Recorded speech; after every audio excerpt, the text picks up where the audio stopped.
पंचायत का मुखिया हूँ विपिन कुमार राय। और वैशाली जिला में ही हमारा भाई घर आता है, हमारा पंचायत आता है। तो हम अपनी समस्या लेकर आए थे डीएम साहब के पास, जो डीएम साहब है यशपाल मीणा। तो इनका जो रवैया है ये अच्छा नहीं था। और जब हम अपनी समस्या लेकर आए थे पंचायत का, चूंकि पंचायत सरकार भवन बनना था, वहाँ पर अतिक्रमण किए हुए कुछ लोग हैं जमीन को, जिसको सीओ के द्वारा और वीडियो के द्वारा और एसडीओ के द्वारा खाली भी करवाया गया। और खाली करवाने के बाद एक बड़े नेताजी का फोन आता है उनके पास, क्योंकि डीएम साहब खुद हमको बोले अरे तुम्हारे नेता का फोन आता है। हालांकि उस नेताजी को मैंने मैसेज भी किया था, कई वीडियो में नाम भी लिया था मैंने।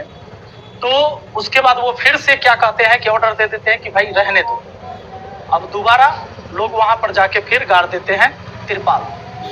पंचायत सरकार भवन का निर्माण का जो कार्य था वो बाधित हो गया, रुक गया। इसी के लिए मैं एक आवेदन लेकर डीएम साहब के पास आया था कि सर वो एक कार्य हो रहा था मेरे पंचायत में, वो क्यों रुक गया। तो डीएम साहब का जो तरीका था हमसे मिलने का, वो तरीका अच्छा नहीं था। जैसे ही हम अंदर प्रवेश किए थे तो पहले तो हम गए तो बोले प्रणाम सर, भाई कोई अधिकारी है, हम लोग का एक संस्कार में भी बनता है। तो उन्होंने कुछ बोला नहीं। हाँ कौन हो तुम, उनका शब्द पहला निकलता है कौन हो तुम। बोले कि सर हम सलाह पंचायत के मुखिया है, विपिन कुमार राय नाम हुआ मेरा। हाँ क्या बात है। मैंने बोला कि सर हमको पंचायत सरकार भवन निर्माण के संबंध में बात करना है आपसे। हाँ क्या बात करना है। अरे तुम कैसा आदमी हो, ऐसा जमीन बताते हो जिसमें लोग विरोध कर देते हैं, वीडियो वायरल हो जाता है। अब कि सर सरकारी जमीन बताया जाएगा ना आपको, सरकारी जमीन में ही पंचायत सरकार भवन बनेगा। और जो एनओसी दिया गया सीओ के द्वारा, उसके बाद ही तो वर्क ऑर्डर पास हुआ। तुरंत वो कहते हैं इसको बाहर निकालो। ये बात बुरा लगा, क्योंकि एक जनप्रतिनिधि हूं मैं, जनता का आवाज हूं। अगर जनता ने मुझे वोट देकर चुना है, इसका मतलब वो अपनी आवाज बनाया है मुझे। फिर उन्होंने दोबारा मुझसे पूछा कि तुम मुखिया है कि तेरी माँ मुखिया है।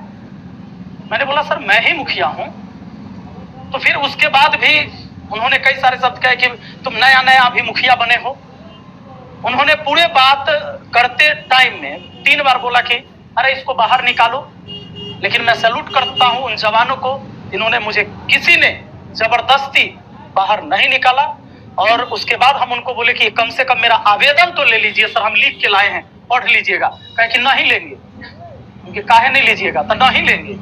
तो फिर हम चले आए, हम बोले कि थैंक यू, धन्यवाद।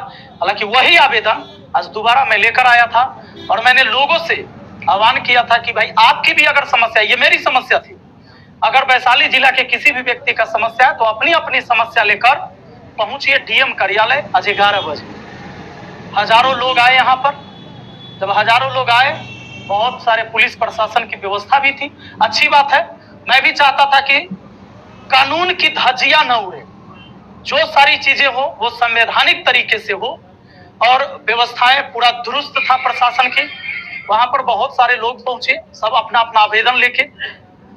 हालांकि डीएम साहब गायब हो गए। अब पता ना काहे गायब हो गए, अब तो वही जानेंगे, आप लोग जाके पूछिएगा। क्योंकि इससे पहले मुझे पता चला था, कुछ लोगों ने बताया कि वीसी हो रहा था और कहा गया कि 1:30 बजे से मिलेंगे लोगों से। बहुत सारे लोग आवेदन लेके जब गए थे तो कहे कि 1:30 बजे से मिलेंगे। तो हम भी तैयार थे, 11 बजे न गए, हम सोचे अब 1:30 बजे जाएंगे कि डीएम साहब मिले। लेकिन डीएम साहब हो गए गायब। तो अब मिले एसडीएम साहब। उन्होंने कहा कि सर आप अपनी समस्या मुझे बताइए और आपकी समस्या का समाधान हम करेंगे, इसकी जांच होगी, कार्रवाई होगी। तो मैंने उनको अपना समस्या बताया, अपना आवेदन दिया, उन्होंने आवेदन स्वीकार किया। और जितने भी लोग आए थे मैंने अपील भी किया कि भाई आप आवेदन दीजिए, चूंकि अब डीएम साहब तो गायब हैं, डीएम साहब है नहीं, तो आप उनको आवेदन दे सकते हैं। और मैं एसडीएम साहब से फिर जानना चाहूंगा कि कितने आवेदन आए और कितने आवेदन का निपटारा हुआ। हालांकि मैंने ये भी कहा है कि ये भी आश्वासन दिया जाए आवेदन लेने के बाद कि आपके इस आवेदन की समस्या का निपटारा कब तक होगा। चाहे कोई भी व्यक्ति, या तो वो राशन कार्ड बनवाता है, तो राशन कार्ड जब बनवाने जाएगा तो आप अप्लाई करिएगा, तो ब्लॉक की स्थिति ये है कि पहले रिजेक्ट हो जाएगा फॉर्म। आप फॉर्म भरते रहिएगा, ऑनलाइन करते रहिएगा, वो रिजेक्ट होते रहेगा। लेकिन जैसे ही किसी दलाल को पकड़िएगा, 5000 रुपया दीजिएगा, फॉर्म एक्सेप्ट हो जाता है।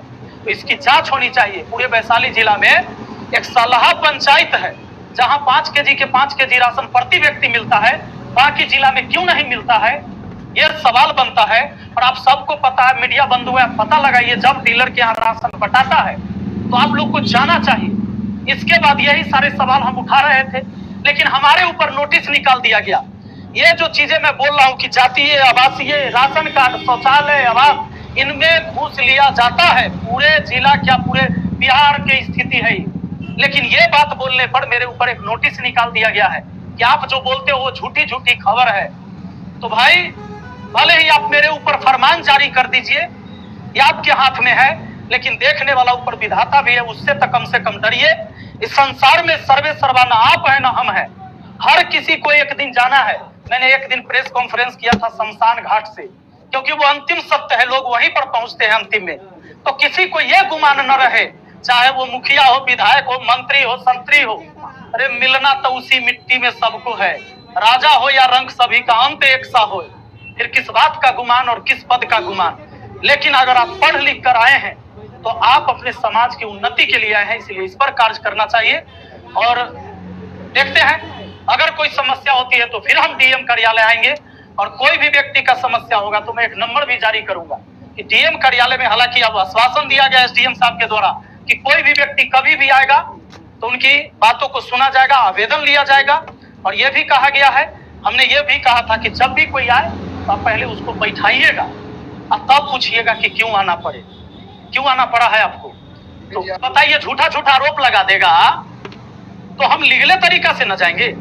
हम तो पहले कह दिए कि हम बंदूक वाला मुखिया नहीं है, कलम वाला मुखिया है, और संविधान की ताकत है हमको आपको। ये जो सारी स्वतंत्रता बोलने की, ये संविधान की वजह से। अगर ये संविधान नहीं होता तो कोई भी एससी एसटी गरीब का बच्चा आज डीएम नहीं होता और एसडीएम नहीं बनता।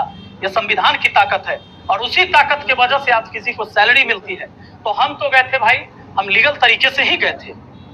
खान सर का भी भाई सिर्फ खान सर नहीं, जितने भी शिक्षित और समझदार लोग हैं उन सबका समर्थन था। जो भी समझदार लोग हो, वो पढ़े लिखे हैं या नहीं है, उन्होंने एक अक्षर पढ़ाई नहीं किया हो, उन लोगों का भी समर्थन था। वो भी वहां पर आए थे अपना आवेदन लेके, और ये दिखाने की अगर आप एक आवेदन नहीं एक्सेप्ट करेंगे तो समस्या देख लीजिए। और मैं डीएम साहब को फिर से कहना चाहूंगा कि एक दिन की इतनी समस्या है, अब जरा सोचिए कि अगर इतनी समस्या क्या आप डेली निपटारा करेंगे तभी वैशाली जिला का विकास होगा। आप कहते हैं कि हम इंदौर बना देंगे हाजीपुर को। कुछ दिन पहले आपने डस्टबिन वाला सिस्टम लाया था। अभी लोहिया स्वच्छ मिशन अभियान के तहत हर पंचायत को स्वच्छ बनाना है, और डीएम साहब ने खुद कहा कि हमें इंदौर बनाना है। आप बताइए, पॉपुलेशन, ये जो पॉपुलेशन तो बढ़ ही रहा है, छोड़िए पोल्यूशन, जो एयर इंडेक्स क्वालिटी आप देखिए, पटना से बेकार हो गया हाजीपुर का, कैसे आप इंदौर बना दीजिएगा? क्या मॉडल है आपका?